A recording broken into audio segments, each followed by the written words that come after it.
I spent over 3 months in my tiny van that cost me almost nothing to make. In this video, I will guide you through my process of building it, and you will see that anyone can create a similar setup with just a drill, a jigsaw and some time. I will begin by talking about the specification and equipment I wanted. Then I will walk you through each step of the construction process. Finally, I will share my insight and experiences after an extensive period of traveling in my tiny van. Okay, let's go over the specifications. First of all, the van is for 2 people, so I need a 2-person bed. I also wanted a mini kitchen and, in case of bad weather, a table in the rear of the car. The build has to be fully removable and usable with or without the rear seat. And I want no transformation on the car. And finally, I want to use as much reclaimed materials as I can. In terms of equipment, I don't need a lot. For the electricity, I will use the car cigarette lighter socket to charge my phone and external battery. This adapter is perfect as it gives me the voltage of the car battery, this way I won't deplete it. The lights will also be on battery. I will charge everything while driving. To cook, I will use this stove with gas cartridge because I need it to be small. To do the dishes, I need a water tank with a tap and a basin below it. After spending a lot of time researching, I ended up with this configuration. I have 3 modes: 1 day, 1 night and 1 table mode. In the day mode, the car is usable with 5 passengers, but everything I need for the bed is in the car. The mattress is stored under the roof, but you can also put it on the box in the trunk if you want. Night mode is the one where you can sleep, obviously. I hesitated for a long time for the table mode. I wasn't sure I needed it. But now, trust me, I'm glad I did it. It's really useful in case of bad weather. And it doesn't change too much in terms of design, given that I had already planned to separate the box in 3 sections. For the design part, I need to determine the height of the box. To do that, I made some tests in situation.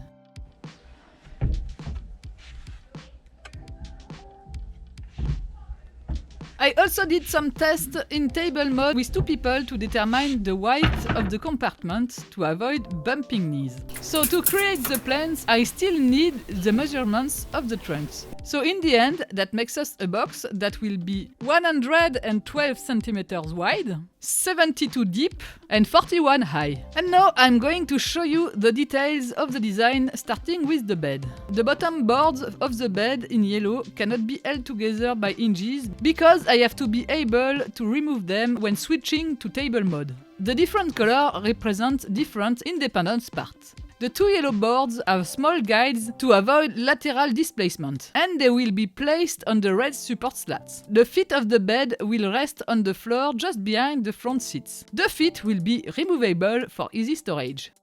For the storage in the box and given its depth, it seems to me much more convenient to have drawers to access everything. The size of the compartments in the drawer will depend on the equipment I talked about earlier. Concerning the materials employed, I tried to use a maximum of salvage. I love getting all junk out of the streets and give them a second life. So in the months before the build, I've been picking up everything I saw lying around in the streets in terms of large boards. Unfortunately, I ended up with cheap board, which is one of the worst quality. I've made the build more than 3 years ago and used it for more than 3 months of traveling, and despite the poor quality of those boards, it's still in good shape. So it was a good choice after all. Before starting the build, I had to take inventory of the boards I had available. As I mentioned earlier, the goal here is to use as much salvage materials as possible. I had not an infinity of boards, so I decided to measure each board and see what I needed. I measured everything and put number on it to find it easily afterwards. Then I did a list of exactly what I needed. And I crossed everything, and with all the salvage, I had enough to build my box and my bed. Okay, now it's time to build the box. I start by cutting 2 boards for the bottom. I do it with 2 boards because I don't have a big enough board and I prefer to use 2 of my boards rather than buy a big one. Now I cut the board that will be in the back. I put it in place to draw the line that will help me positioning the wooden buttons that will hold everything together. I cut 3 parts in the buttons because there will be 3 sections in the box. Then I drill 2 holes on each side of the buttons and I screw them in the backboard and in the bottom board. I had wooden dowel pins, but retrospectively I don't think I needed them. I think the screws are enough. Now it's time for the vertical parts. 2 on each side and 2 in the middle to separate the sections. Like before for the back, I use wooden buttons that I screw to maintain the vertical boards. And I use wooden dowel pins on the bottom to make everything all together stronger.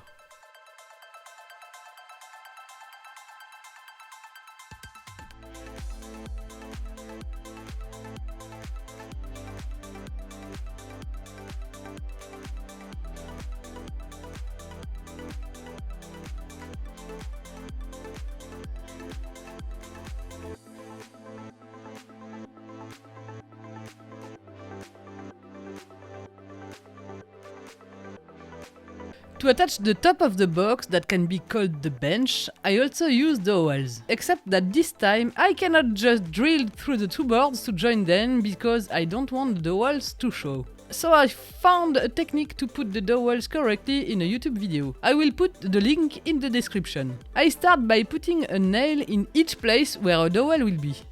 Then I cut the nails at a few millimeters in height. Then I put the cover board on and I tap a little so that the nails leave marks.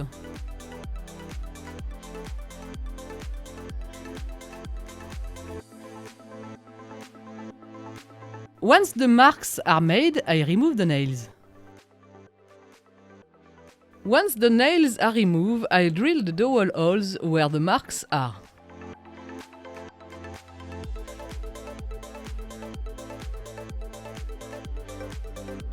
I have to be careful not to go too deep for the bench cover, I don't want to go through it.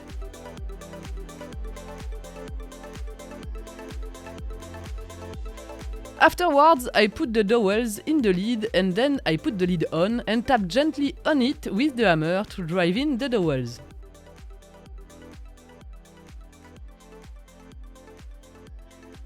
And then I repeat the operation for the second bench.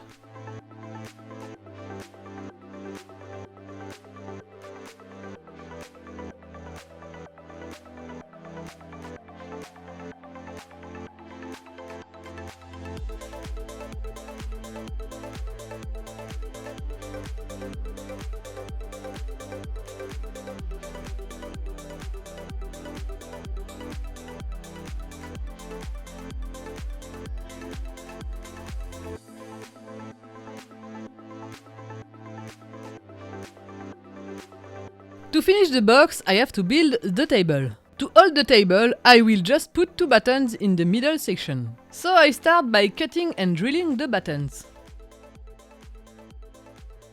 Then I fix them so that the table stays in line with the 2 benches. It should not be higher or lower.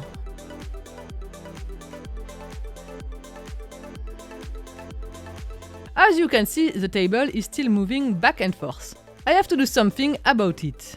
The buttons I put to support the table do not go to the full depth of the box. So I put small pieces of wood on the table and it will avoid the translation from back to front. I wasn't sure how to go about the table leg. I didn't want to buy anything. I know that there is some system that exists that will do the trick, but I wanted to do something with what I had lying around. I tried different solutions and I ended up choosing a leg that will be hinged to the table.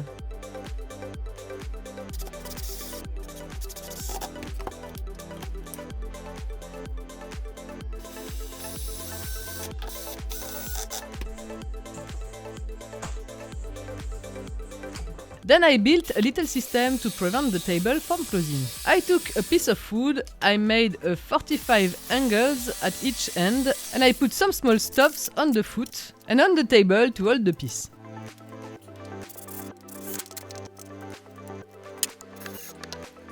Once the leg was attached to the table, I had to find a way to attach it to the box. For that, I made a mini box into which I simply slip the leg.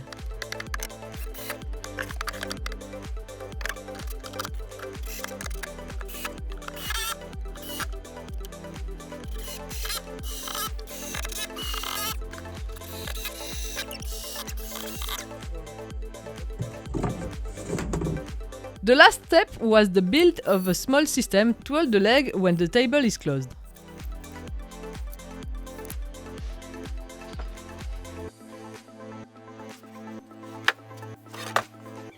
This was the first iteration of the table. After my first trip with the car, I changed a little bit. I replaced the piece of wood and hinge by a blocking hinge because I was always afraid to lose it. This way it's part of the table. I also totally removed the system that was holding the leg when the table was closed. Now the legs simply lie on a storage box. Okay, now it's time to build a bed. Here also there is an iteration. The first version I've built was a long version. After using the long version for a few trips, I realized that I could do a short one that allowed me to drive even with the bed in place, and without losing any comfort. I started the build of the long version by cutting the two big boards that will be the bed base and the two planks that will support it. Once I have the boards, I have to determine the distance between the support planks. Too far apart and the bed boards may break. Too close together and they may tip over. Once I have determined the proper spacing, I draw it on the bottom of the box to be able to make the cutouts that will be used for the support planks.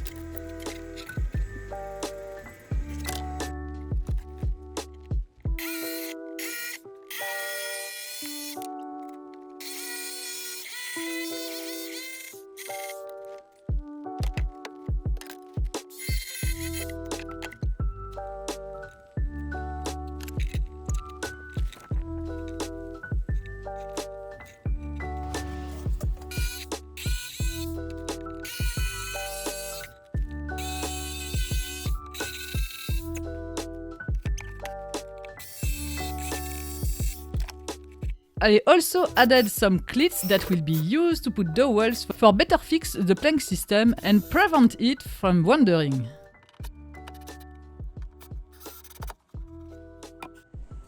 Then I searched for a rather thick piece of wood in my stock to use for the bed legs. Like with the table leg, at first I didn't really know how to hold the bed legs properly. After thinking and testing, I found a solution that I liked. I start by determining the height of the legs by doing some tests in real condition.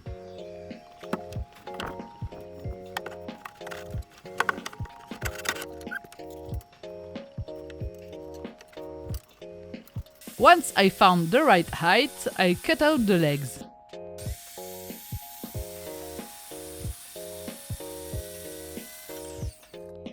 Then I fix them with hinges on a plank a little bit like I did for the table.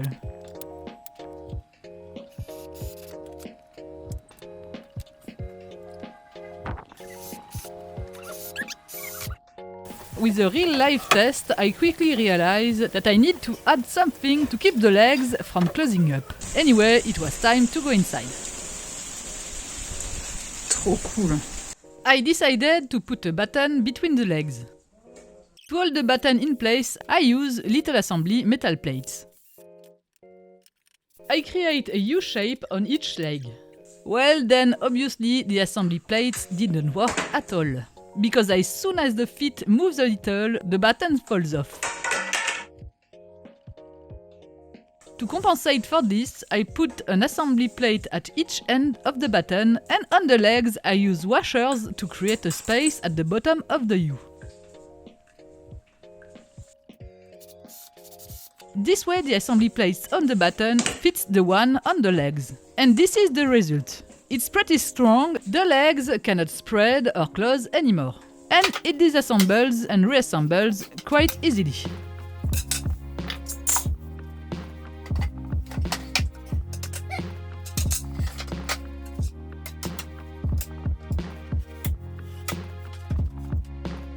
Now that I have finished the leg, I can put in place the full bed support system. To hold everything together, I choose to put dowels. To put the dowels, I simply drill the two parts to be assembled with a single hole. Then I put the dowels in and tap on it a bit with the hammer to drive it in.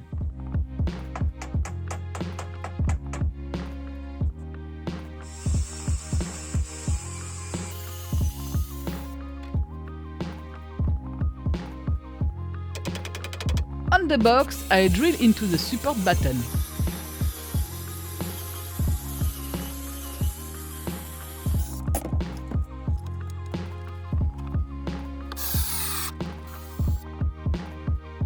And I do the same thing for the other side. For the final version, I will use bolts rather than dowels, as it is easier to put in place and remove. As you can see, everything fits well and it looks sturdy. And we finally arrive at the last step of the bed, which consisted to put rails on the bed base to prevent it from wandering. For the first board, I use this plastic piece that I recovered from a cupboard. I don't really know what they are for, but in any case it will serve me as a rail.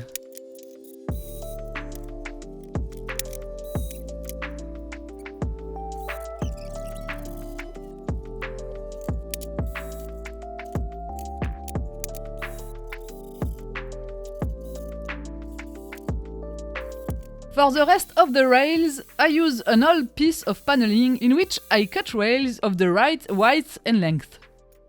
It's not too thick, and when I want to put the boards on top of each other for storage, it will not get much thicker.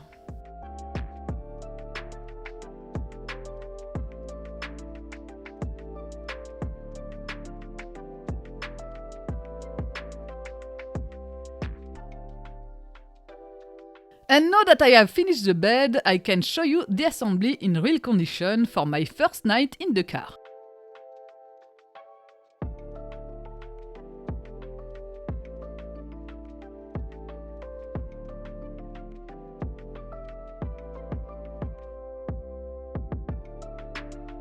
There you can see that I use bolt instead of dowel.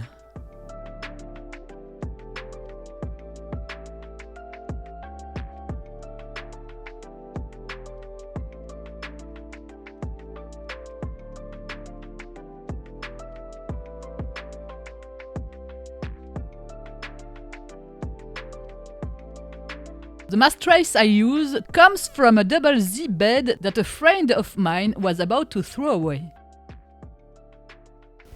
Like I said earlier, I also made a short version, and now it's the one I use every time.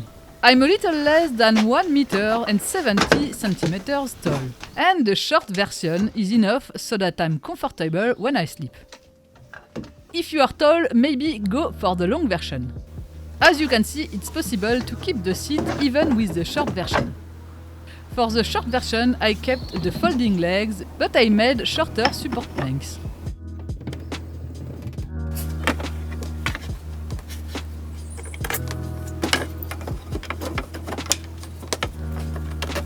I also kept one of the big boards. I can adjust the length of the bed by adding planks. Here I use 2 planks, but I could use more. And now it's time for the last main part of the build, the drawers. As for the box, I noted the dimension of the different boards I had at my disposal. Then I drew what I wanted to do and determined which boards I would use. I started with the easiest side, which is the dishes washing side. To help you understand what I'm going to do before showing you video of me cutting boards, I will show you what it looks like on my SketchUp plan. Here you can see that the right side is separated in 2 parts. We will find in the top parts the water jerrycans, and at the bottom there is a basin. The point is that I can take out the part with the basin to go directly under the tap of the jerrycan. To do this, I cut 2 boards, 1 board for the basin and 1 board for the jerrycan.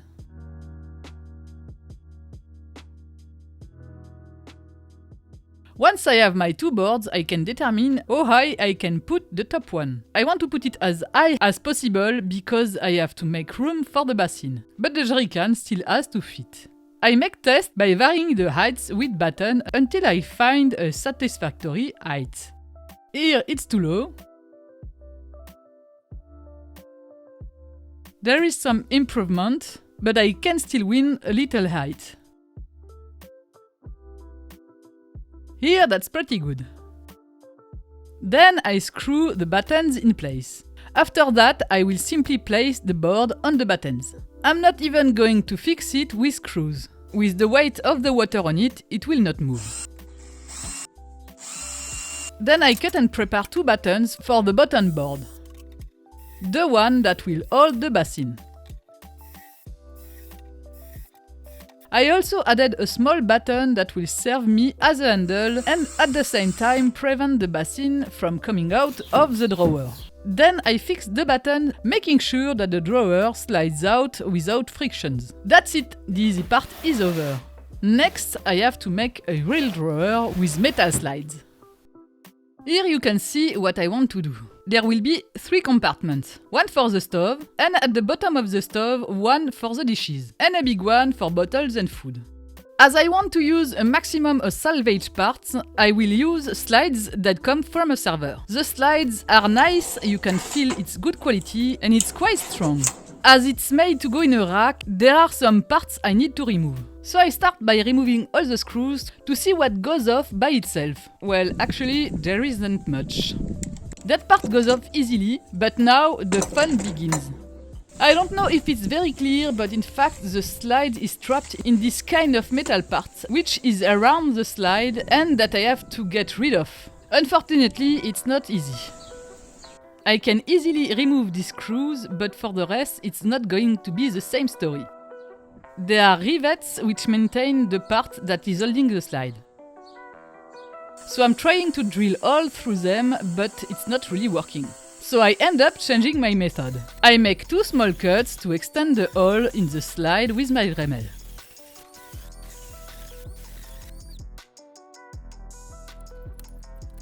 And there you go, when it's done, it comes out by itself. However, I still have to deal with the rivets.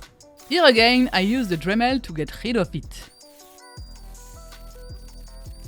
Once the server parts are removed, I realize that the slides are a little too long.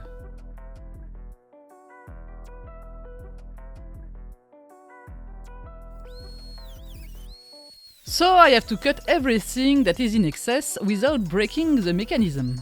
For this I use the Dremel again, on the outside, and also on the internal part of the slide. And here is the result with both ends cut. Of course I did the same thing on the second slide, so I removed the server part and cut the 2 ends. And now comes the steps that I was the most afraid of. Building the drawer and installing the slides. I had never done something like that before. To begin, I start by fixing the external part of the slide on the box. Then I install the side panel of the drawer. To be sure to have it at the right height, I put a board at the same level as the floorboard on the box. Then I put some small wedges made with pieces of crate to create a small offset between the bottom of the drawer and the floor of the box, so there is no friction closing the drawer. And now I can screw the board.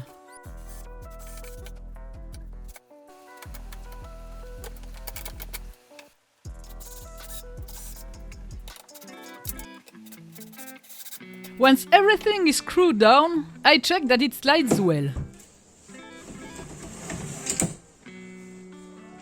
At first it's a little jammed, but when I push it, it slides okay.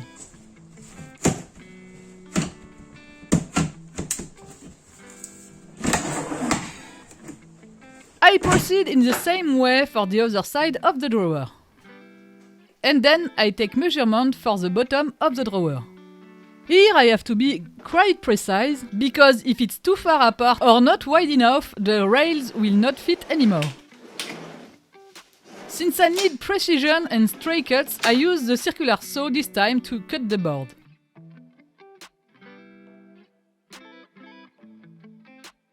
I assemble the bottom and the side with screws and reinforce with the dowels.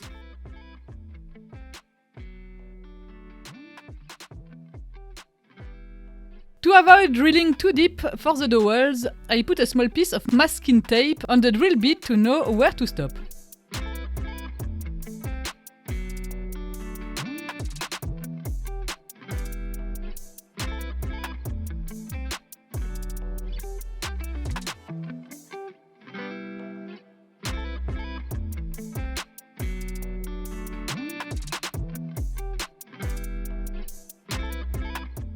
Once the bottom is assembled, I put the slides back in place.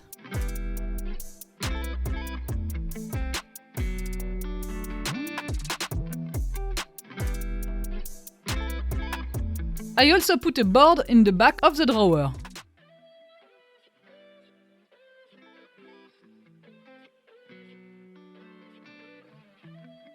Once all these parts are assembled, I just do a little test to make sure that everything is fine. And I finish assembling my drawer by adding the front.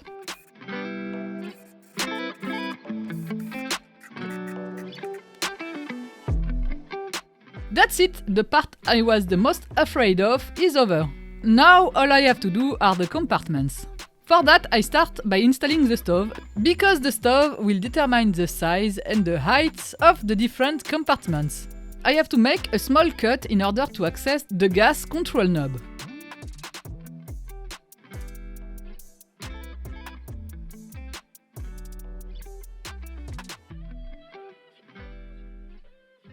Once I've made my measurements, I create the separation between the front and the back of the drawer.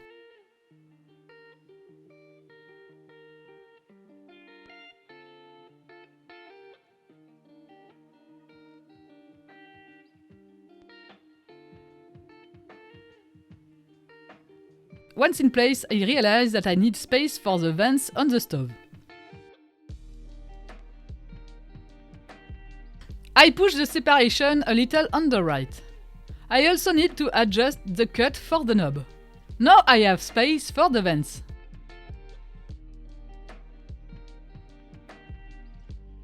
Then I do some height test with the stove to determine where I'm going to put the board that will support it.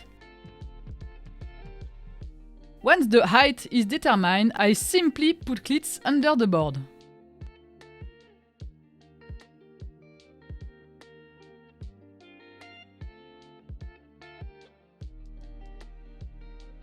I also make the vent hole on the vertical board separating the compartments.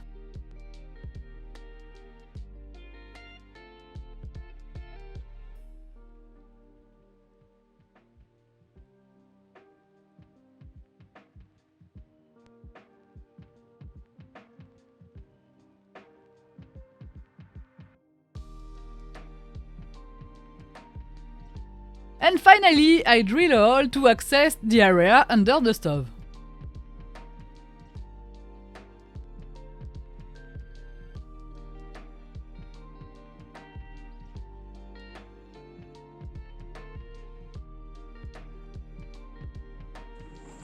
We can say that it works perfectly. I'll give you a demo in real condition, when the box is in the car. On the right, in the bottom drawer, there is a tray which will allow me to do the dishes. I was lucky because in all the crap I scavenged, I had a bin that was just the right size to go in the bottom. On the top there are two jerry cans, one behind the other, which give me 16 liters of water. In the middle, I was also lucky. I found the bin after I made the box. I did not build the box around the size of the bin. And finally, on the other side, we have the stove and the storage compartments.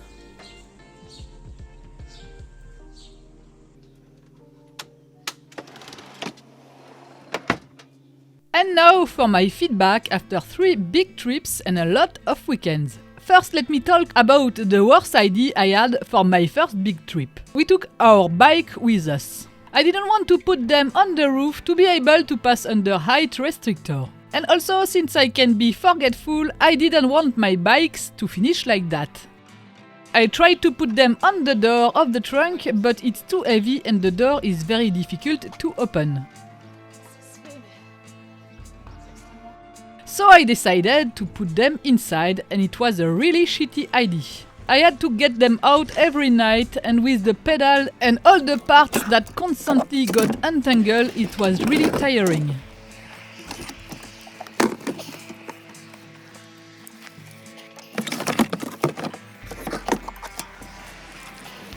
And in the end, we ended up using them only 2 times during 1 month. It's different when I travel alone. I can leave the bike in at night and it's great, but with 2 people it's a nightmare.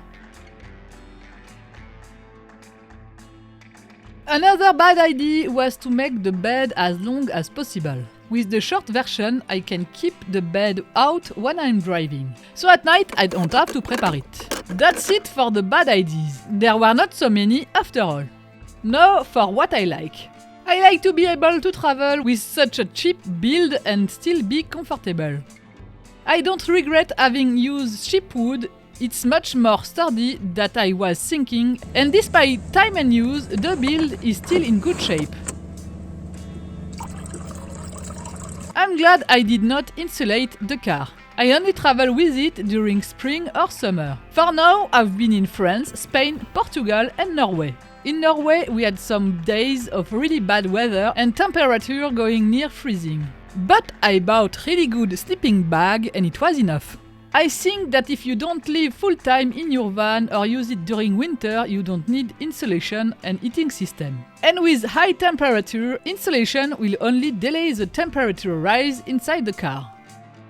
I like having the kitchen in the back, it's really convenient. I have a folding table and chair and most of the time I eat outside, at the rear of the car, so I'm really close to the kitchen. I rarely have to use the table mode. But still, when the weather is bad, it's really useful.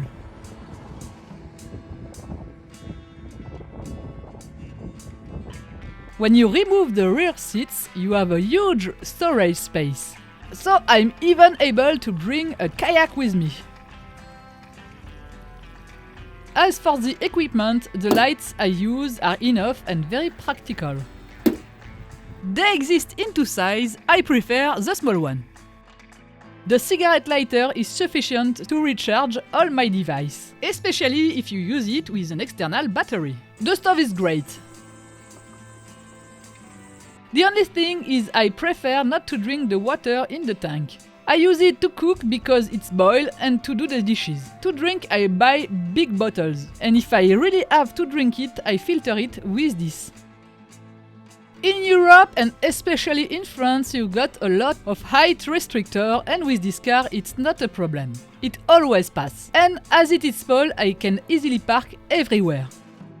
I really enjoy traveling with this car. It's minimalistic and yet relaxing. As you can see, it is a cheap build, and even if it's not Instagram friendly, it doesn't matter. It's something anybody can make with only a drill, a jigsaw and time. You really don't need a lot of money and a fancy van to travel.